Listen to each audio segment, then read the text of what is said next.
एक बार की बात है, एक पुराने गांव के पास एक नदी बहती थी। उस नदी के पास एक विशाल अखरोट का पेड़ था।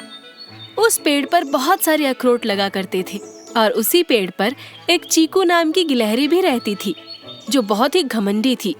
एक दिन गुनगुन नाम की एक चिड़िया उस अखरोट के पेड़ पर बैठ जाती है और अखरोट खाने लगती है। क्या तुम्हें पता नहीं ये पेड़ मेरा है और इस पेड़ पर लगे सभी अखरोट भी मेरे हैं, इसलिए तुम इन्हें खाने की हिम्मत मत करना। अगर मैंने एक दो अखरोट खा भी लिए तो तुम्हारा क्या चला जाएगा? वैसे भी इस पेड़ पर कितने अखरोट हैं?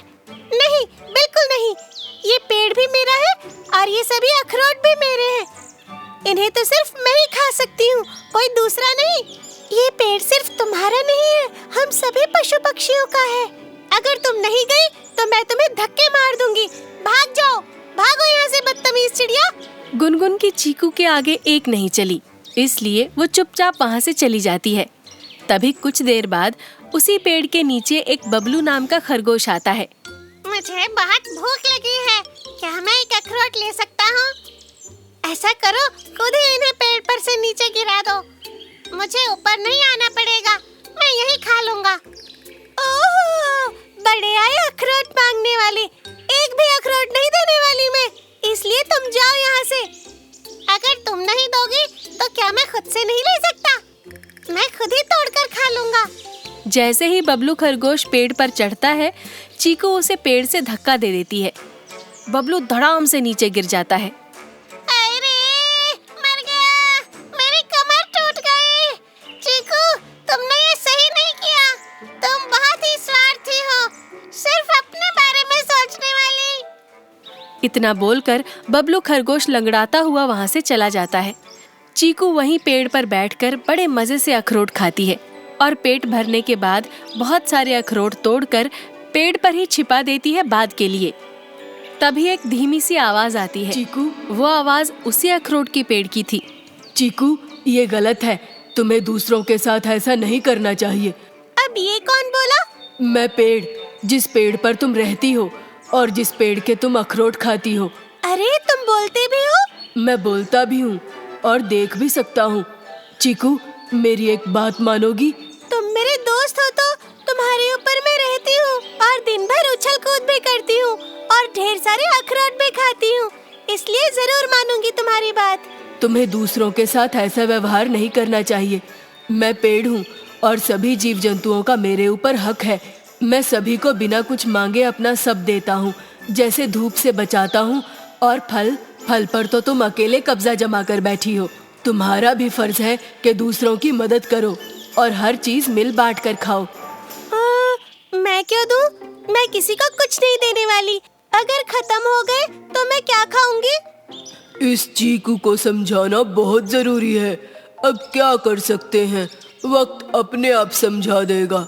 मेरा अब जो काम है वो मुझे करना है। मुझे सबके बारे में भी सोचना है। पेड़ अपने ऊपर के कुछ अखरोट नीचे जमीन पर गिरा देता है और कुछ पेड़ पर ही छोड़ देता है। जमीन पर अखरोट गिरते ही सभी पक्षी और जानवर उन्हें उठा ले जाते हैं। अब पेड़ रोज ऐसे ही करने लगा। एक दिन बहुत जोर से तूफान आया। सभी जानवर जाकर अपने अपने घरों में छिप जाते हैं और पक्षी अपने परिवार के साथ किसी सुरक्षित जगह पर चीकू, अरे अरे, ये तूफान अचानक कैसे आ गया?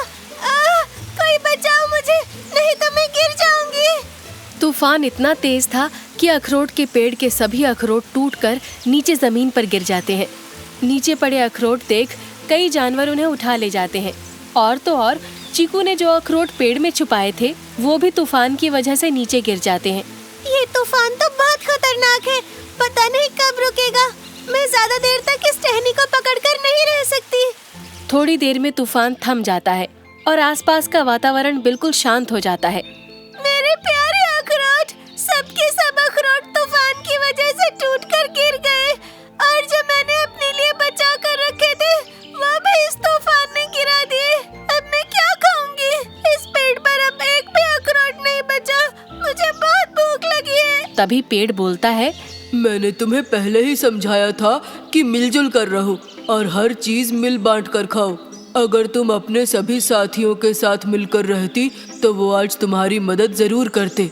मैं फिर भी कहता हूँ, एक बार किसी से मदद मांग कर देखो, शायद कोई तुम्हारी मदद कर दे। चीकू को अपनी गलती पर बहुत अफसोस होता है। उसे बहुत भूख लगी थी, इसलिए वो गुनगुन चिड़िया के घर जाती है खाना मांगने। गुनगुन बहन, उस दिन मैंने जो तुम्हारे साथ किया वो बहुत गलत था, इसलिए मैं अपने बर्ताव के लिए माफी मांगती हूँ।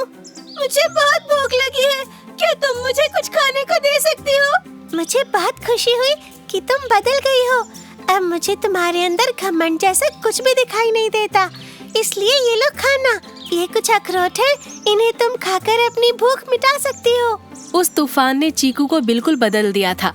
दिन ब दिन मौसम बदला और उस पेड़ पर फिर से ढेर सारे अखरोट लगे, पर इस बार उस पेड़ पर चीकू के साथ साथ उसके सभी साथी भी थे। अब वो अखरोट सभी के लिए थे।